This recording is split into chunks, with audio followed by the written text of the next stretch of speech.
Hey everyone, welcome back. If you're trying to connect your Epson printer to Wi-Fi, you're in the right place. I'm going to show you two simple methods that will get your printer connected in just a few minutes. Let's get straight into it. Before we start, just make sure your printer is powered on, placed close to your router, and that you have your Wi-Fi network name and password written down somewhere handy. Once that's ready, we are good to go. So let's get started with method 1, which is the Wi-Fi setup wizard. This is the most straightforward method and the one I always recommend trying first, especially if your Epson printer has a screen on the control panel. Most modern Epson printers do come with a small display, so there's a very good chance this method is going to work perfectly for you right away. Go ahead and press the Home button on your printer's control panel. After that, you're going to land on the main menu of the printer. Now from here, use the arrow buttons or simply swipe on the touchscreen depending on your specific model and look for an option that says either Wi-Fi setup or network settings. Keep in mind that different Epson models word this slightly differently, but it is always going to be something very close to one of those two. Once you find it, go ahead and select it. After you enter that menu, a few different options are going to appear on your screen. From those options, look specifically for Wi-Fi Setup Wizard and select that. Now, once you tap on it, the printer is going to start scanning the surrounding area for any available Wi-Fi networks nearby. So just give it a few seconds and let it work through that on its own.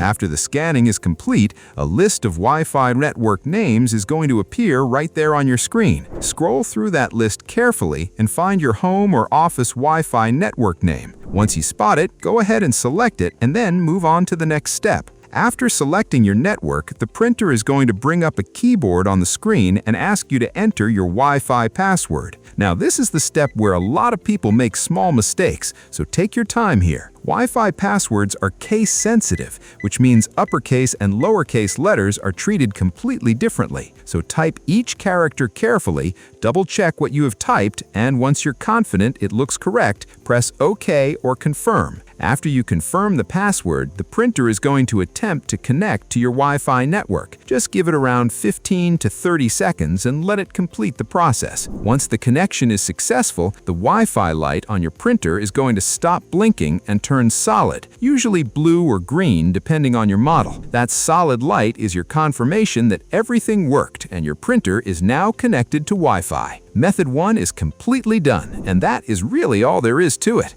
Now, if Method 1 worked out perfectly for you, that's fantastic and you're all set. But if your printer does not have a display screen, or if the setup wizard did not work for you for any reason, then keep watching because Method 2 is going to take care of everything. Method 2 is using the Epson Smart Panel app. This method is especially great for Epson EcoTank printers and other models that do not have a built-in display screen because it allows you to control everything straight from your smartphone. And even if your printer does have a screen, this app is still worth having because it lets you print photos and documents, check ink levels, run maintenance cycles, and manage everything about your printer directly from your phone. So grab your smartphone and head over to the App Store if you're on an iPhone or the Google Play Store if you're on Android. Search for Epson Smart Panel and download it. It's completely free. After it finishes downloading, go ahead and open the app. Once the app opens, it's going to show you a few options on the screen. Since you're setting this up for the very first time, select the option for setting up a new printer or new product. After that, the app is going to ask for permission to use Bluetooth on your phone. Make sure you allow this because the app uses Bluetooth in the early stages to detect your nearby Epson printer. Tap Allow and continue moving forward. After Bluetooth is enabled, the app is going to automatically start searching for your Epson printer. After a short moment, your printer should appear in the list on your screen. Tap on it to select it and confirm that this is the printer you want to connect.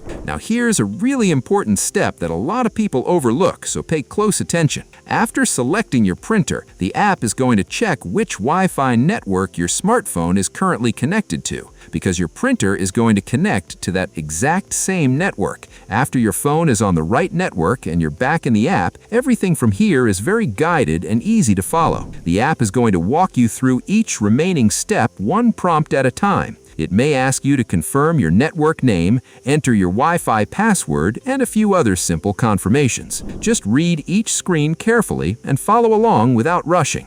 Finally, once all the prompts are completed, the app is going to finalize the setup and your printer will be officially connected to Wi-Fi. And from that point on, you can use the Epson Smart Panel app anytime to print or manage your printer right from your phone. Before I wrap up, here's one quick tip to keep in mind. If your printer connected successfully, but you still can't print from your laptop or computer, make sure your computer is on the same Wi-Fi network as the printer. That's the #1 reason wireless printing doesn't work even after a successful connection, and fixing that one thing usually solves it immediately. All right, everyone, that's it for today. 2 simple methods, and your Epson printer is now connected to Wi-Fi and ready to go. If this video helped you out, please hit that like button and subscribe for more easy tutorials like this one. Drop a comment below if you have any questions, and I'll get back to you. Thank you so much for watching, and I'll see you in the next one. Take care.